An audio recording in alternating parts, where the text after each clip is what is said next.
I want to talk about how the 49ers should divvy up quarterback reps in the first preseason game because I think it's a fascinating topic and it's the most important thing they got to decide to do right now.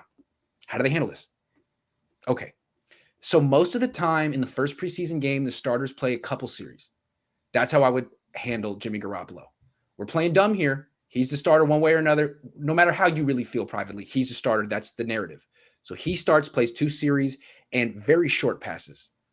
You're trying to get him like 7 for 8. He doesn't have to throw down the field. Don't want to get him hurt. Short passes, 2 series, make him look good, get him out of the game in one piece. That's how I would handle Jimmy. What do you think? I love it. I love it. In other words, perpetuate the narrative that he's the starter, and you pull him like Aaron Rodgers. You pull him after a couple of series. Yes. Now here's what I would get crazy. And I don't think Kyle's going to do this, but he should. I would keep the starters in and bring Trey Lance in for the third series. I would want to see it.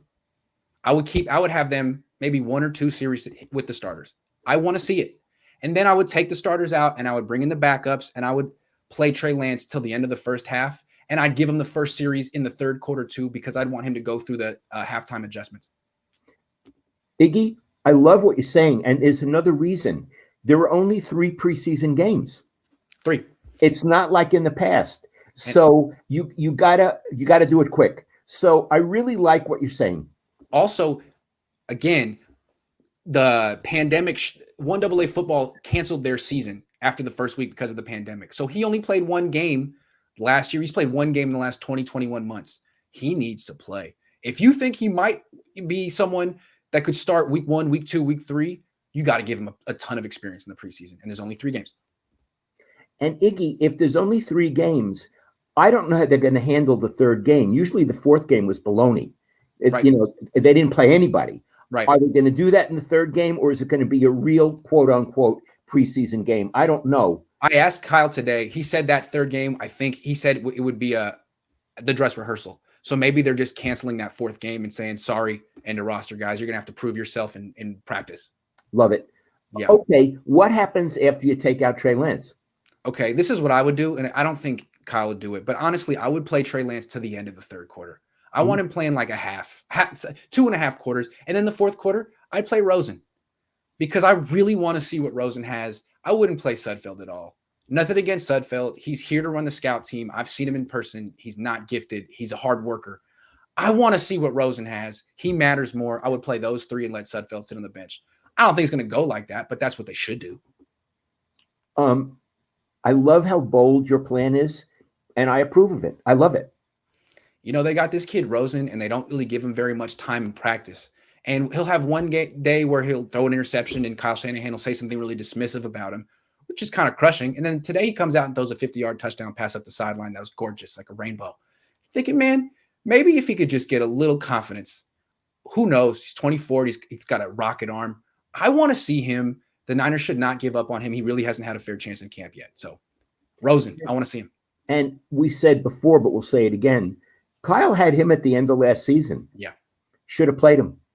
Should have played him. There was so much he could have learned where he doesn't have to learn now. That's right.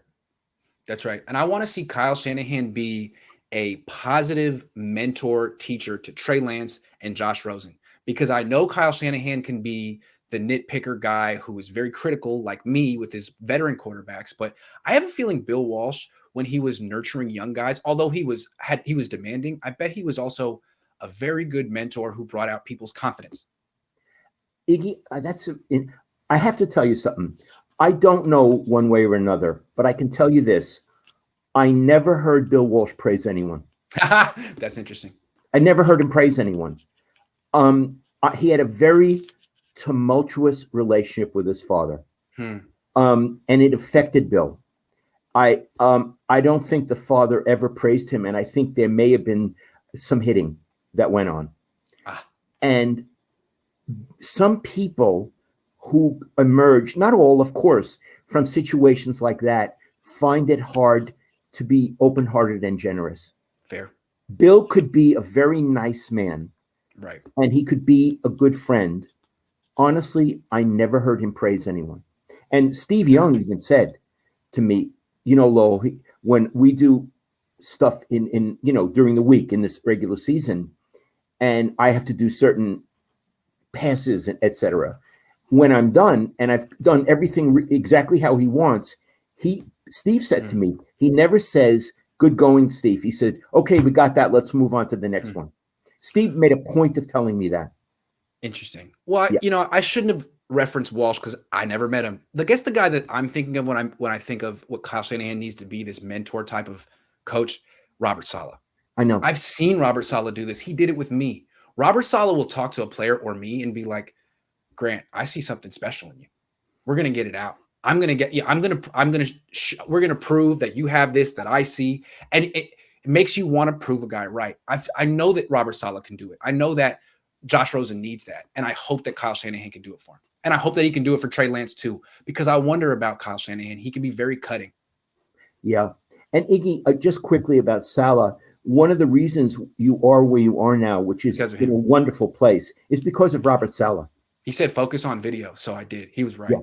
And he said, "You have it, you'll be good at it." So that's a wonderful quality that he has. It would be nice if Kyle maybe has it behind the scenes. And it would have been nice if Bill had it, but I don't think he did. Yes. Okay, let's answer a couple questions real quick and we'll get back to our stuff. Sure. Grant, after Jimmy versus Arizona, what the hell was that?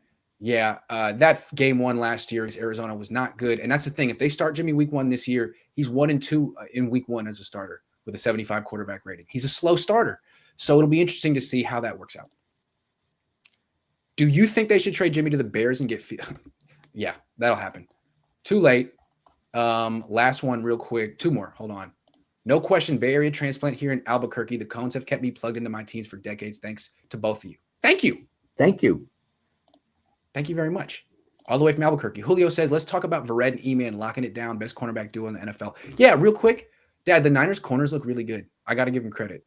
But the other guy too, Emmanuel Mosley, he missed the first week and a half with COVID. He came back and he's holding his own against those wide receivers who are really good. Actually winning a lot of the time. So I just wanted to mention that. Iggy, their starting secondary is really good. It's really good. Yeah. Really good. Yeah. Their backups aren't as good. Who's the nickel?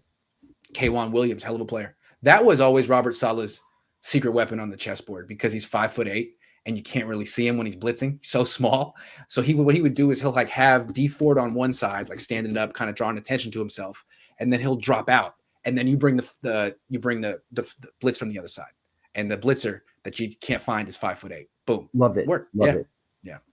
Iggy, I love the starters in that secondary. I know the depth is an issue, and you need depth there because guys get hurt.